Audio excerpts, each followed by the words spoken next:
तो आपका स्वागत है इस YouTube चैनल पे।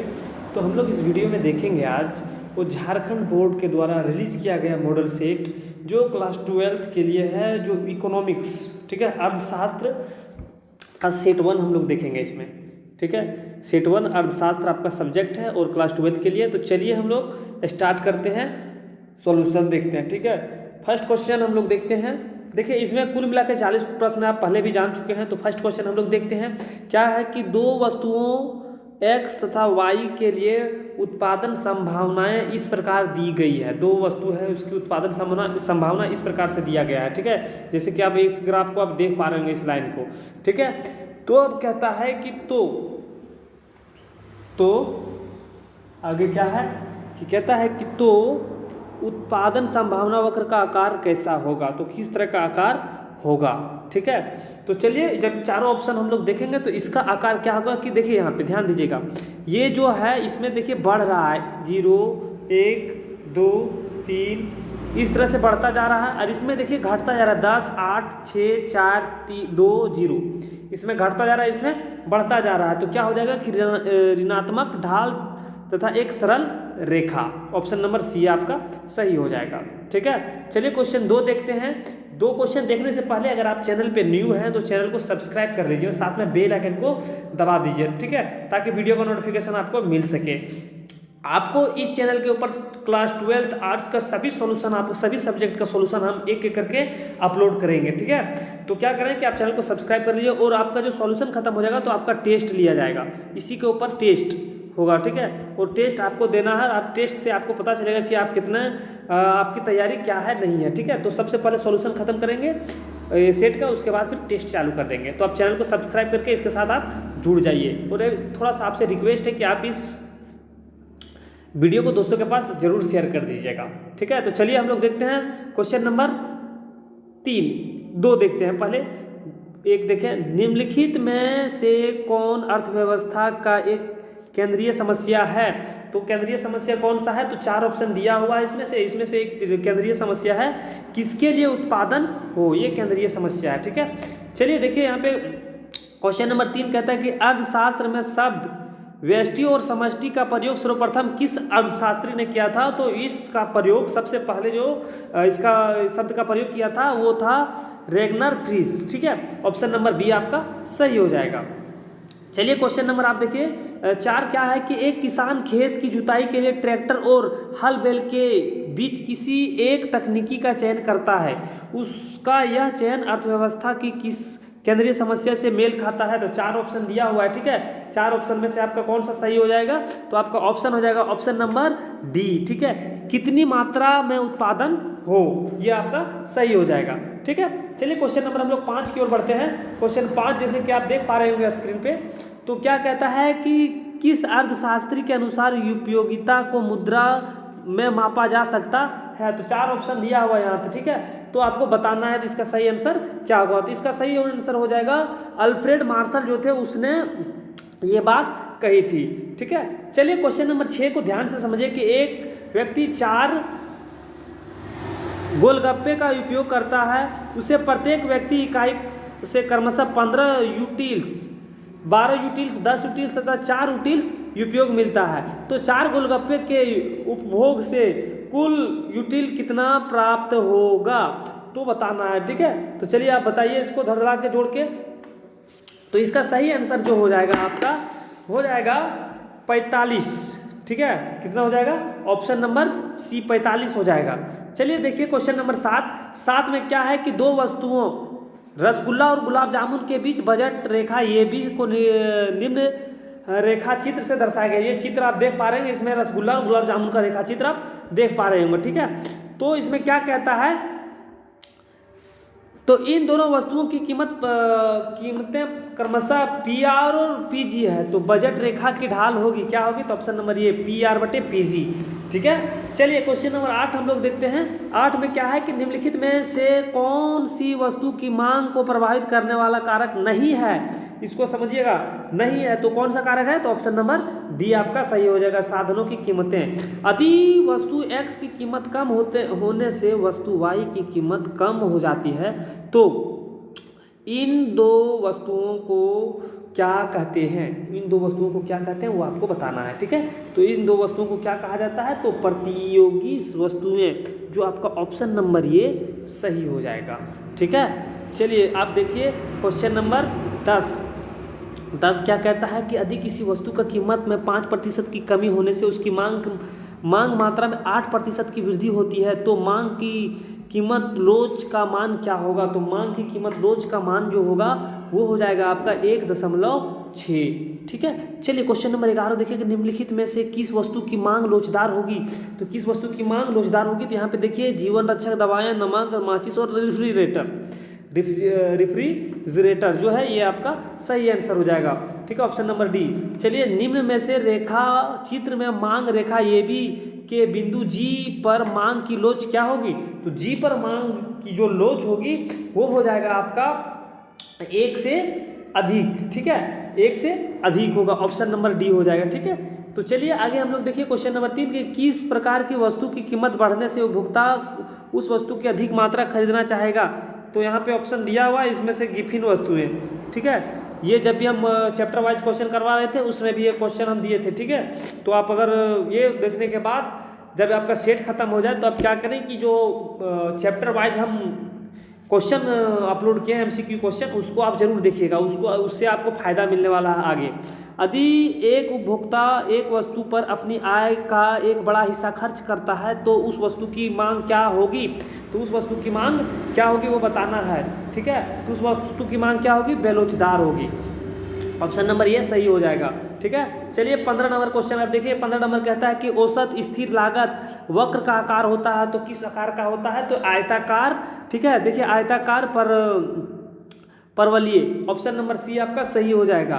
देखिए यहाँ पे दिया हुआ क्वेश्चन 16 परवर्ती साधन और औसत उत्पादन है। अब क्या होगा, तो इसका सही आंसर हो जाएगा। जब उस चारों ऑप्शन को आप पढ़िएगा तो इसमें आप पाएंगे कि ऑप्शन नंबर ये जो है सीमांत उत्पाद और उत्पाद से अधिक होगा, ठीक है। तो 16वां का ऑप्शन नंबर ये आपका सही हो जाएगा।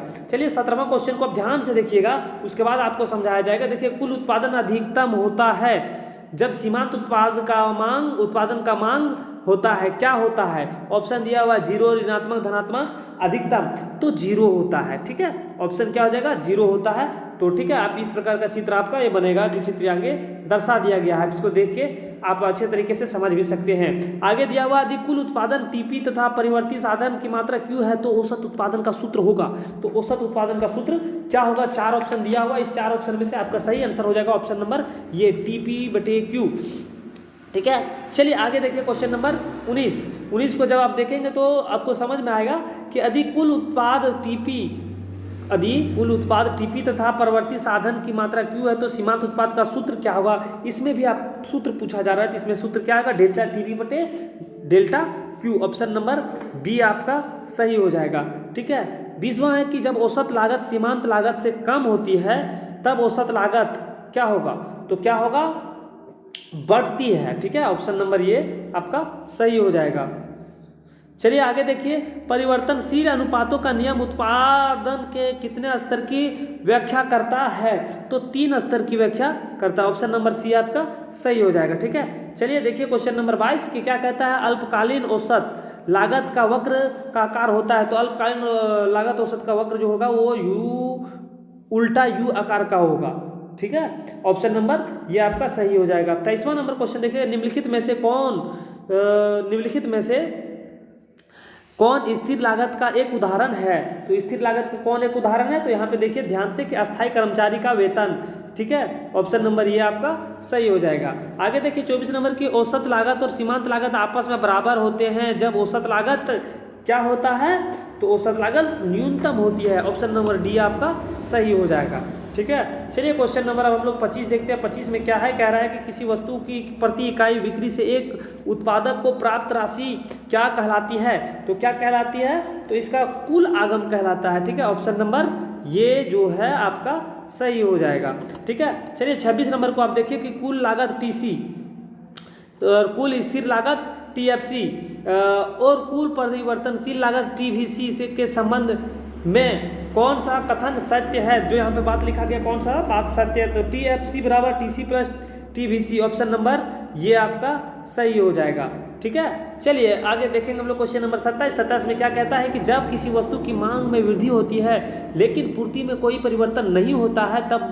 तब संतुलन कीमत में क्या होगा, संतुलन कीमत में वृद्धि होती है। ऑप्शन नंबर बी आपका सही हो जाएगा। ठीक है, ऑप्शन बी आपका सही हो जाएगा। क्या कहता है कि यदि किसी वस्तु की मांग डी तथा पूर्ति एस हो तो बाजार संतुलन की शर्त होगी, क्या होगी, डी बराबर एस। ठीक है, ऑप्शन नंबर ये भी आपका सही हो जाएगा। चलिए क्वेश्चन नंबर आप हम लोग 29 देखते हैं। 29 में क्या है कि किसी वस्तु का न्यूनतम समर्थन मूल्य बाजार मूल्य के क्या होगा, बाजार मूल्य के या फिर से कह सकते हैं, दोनों में से जो है तो क्या होगा इसका सही आंसर, से अधिक होता है। ऑप्शन नंबर बी आपका सही हो जाएगा। ठीक है, 30वां नंबर क्वेश्चन देखिए कि निम्नलिखित में से कौन सा फलन पूर्ति के नियम को प्रदर्शित करता है। तो फलन पूर्ति के नियम को प्रदर्शित करता कौन सा करता है, यहाँ पे 4 ऑप्शन दिया हुआ है, इसमें से 4 ऑप्शन में से आपका सही आंसर हो जाएगा ऑप्शन नंबर ये। ठीक है, चलिए क्वेश्चन नंबर 31 को हम लोग देखिए। 31 में क्या कहता है कि मुक्त प्रवेश और निकास की स्थिति में एक पूर्ण प्रतियोगी बाजार में संतुलन कीमत डैश डैश डैश के बराबर होता है। खाली स्थान को भरना है, तो खाली स्थान को भरेंगे तो क्या होगा कि न्यूनतम औसत लागत, न्यूनतम औसत लागत। ऑप्शन नंबर बी आपका सही हो जाएगा। ठीक है, चलिए आगे देखिए कि एक उत्पादक का उद्देश्य क्या होता है। तो एक उत्पादक का उद्देश्य क्या होता है, 4 ऑप्शन दिया हुआ है। इस 4 ऑप्शन में से आपका कौन सा सही हो जाएगा, तो ऑप्शन नंबर ये आपका सही हो जाएगा, लाभ अधिकतम करना। चलिए क्वेश्चन नंबर 33 को देखिए और इसको समझिएगा आप। ठीक है, 33 में क्या कहता है कि अल्पकाल में एक पूर्ण प्रतियोगिता फर्म हानि प्राप्त करने के बावजूद उत्पादन जारी रखता है, तब वस्तु की कीमत होगी, क्या होगी वस्तु की कीमत, ऑप्शन नंबर सी आप ध्यान से देखिए। क्या कहता है, औसत परिवर्तनशील लागत से अधिक या उसके बराबर। ठीक है, तो कौन सा सही हो जाएगा, ऑप्शन नंबर सी आपका सही हो जाएगा। चलिए 34 नंबर क्वेश्चन देखिए कि निम्नलिखित में से कौन पूर्ण प्रतियोगिता की एक विशेषता नहीं है। तो ऑप्शन नंबर डी, वस्तु की मांग बेलोचदार। ठीक है, चलिए 35 आप देखिए, 35 को ध्यान से देखिएगा। किस प्रकार की बाजार संरचना में किसी वस्तु का एक और केवल एक उत्पादक होता है तो क्या होगा, एक अधिकार हो जाएगा। ऑप्शन नंबर ये आपका सही हो जाएगा। ठीक है, 36 नंबर क्वेश्चन को ध्यान से समझिए। 36 नंबर क्या कहता है कि 36 नंबर कहता है कि निम्नलिखित में कौन सा कथन पूर्ण प्रतियोगिता और एक अधिकार में स्पष्ट अंतर को व्यक्त करता है।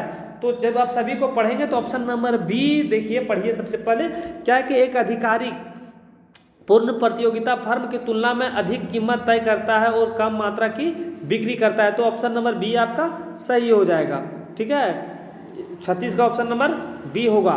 चलिए आप देखिए 37 नंबर क्वेश्चन। 37 नंबर क्वेश्चन में कहता है कि एक अधिकार के अंतर्गत कीमत पी और सीमांत लागत एमसी के बीच क्या संबंध होगा। तो इसके बीच में क्या संबंध होगा, तो यहाँ पे दिया हुआ P greater than MC. Option number B आपका सही हो जाएगा। चलिए निम्नलिखित में से किस बाजार संरचना में कीमत और सीमांत लागत से में समानता पाई जाती है। तो किस बाजार में समानता पाई जाती है, तो पूर्ण प्रतियोगिता बाजार में समानता पाया जाता है। ठीक है, चलिए 39 नंबर और लास्ट क्वेश्चन 40 है आपका, वो दोनों देख लेते हैं हम लोग। तो एक विक्रेता को 5 रुपये प्रति इकाई कीमत पर किसी वस्तु की 60 इकाई की बिक्री से प्राप्त कुल आगम की राशि क्या होगी। तो देखिए एक इकाई का वो 5 रुपया है। ठीक है, और कुल कितना इकाई बेचा, 60 को बेचा। तो कितना हो गया, इसको गुना कर दिए, 6 पचे 30, जहाँ पे 300 है उसमें टिक मारिए। ऑप्शन नंबर सी आपका सटीक है। उत्पादन कर में